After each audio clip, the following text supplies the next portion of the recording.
Una, kailangan 300 hours ang minimum ng practicum ninyo. Pangalawa, hindi kayo makakapagturo sa Singapore kung hindi kayo ECE teacher. Pangatlo, ang band score ng IELTS ay 6. Hello guys! So this is Teacher L and welcome back to my channel. So pasensya na kayo kung matagal akong hindi nakapag-upload ng mga videos dito sa YouTube channel dahil mas active kami sa TikTok and sa Facebook. So para mas mabilis namin kayo ma-replyan sa mga inquiries ninyo and sa mga questions ninyo, ilalagay ko dito yung TikTok account namin and yung Facebook account ko.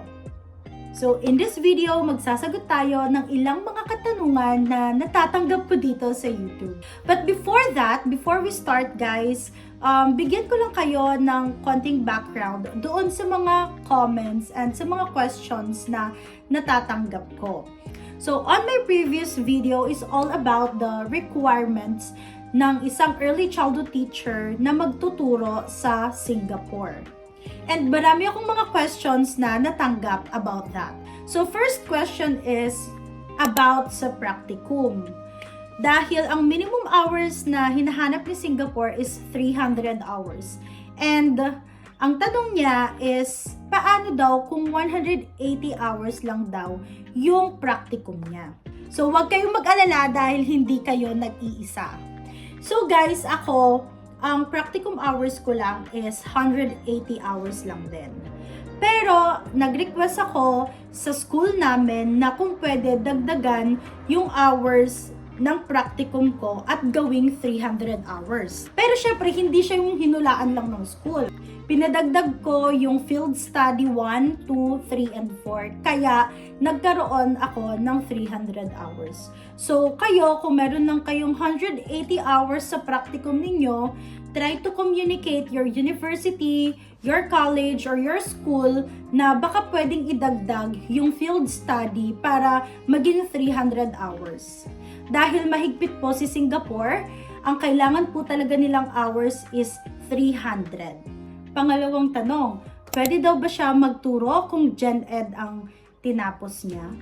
Pwede po kayong magturo kung Gen Ed ang tinapos nyo or kung secondary teacher po ang tinapos ninyo. Basta meron po kayong units ng ECE. Kung kumuha po kayo ng units ng ECE, hindi po kayo magkakaroon ng problema sa pag-a-apply sa Singapore.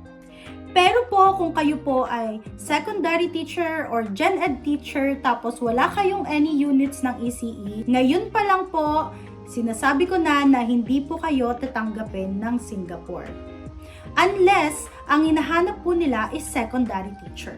Pero pagdating sa mga childcare center, hindi po sila tumatanggap. They are very strict na kailangan ang course mo ay early childhood. Kaya para sa mga high school graduating dyan na binabalak mag-teacher at gusto mag-ibang bansa, kunin ninyo ang early childhood education. Dahil super in demand po nito sa ibang bansa. And last, sa mga nagtatanong kung ilan ang band score na hinahanap ni Singapore pagdating sa IELTS, dati po is 6. Ngayon po is 6.5.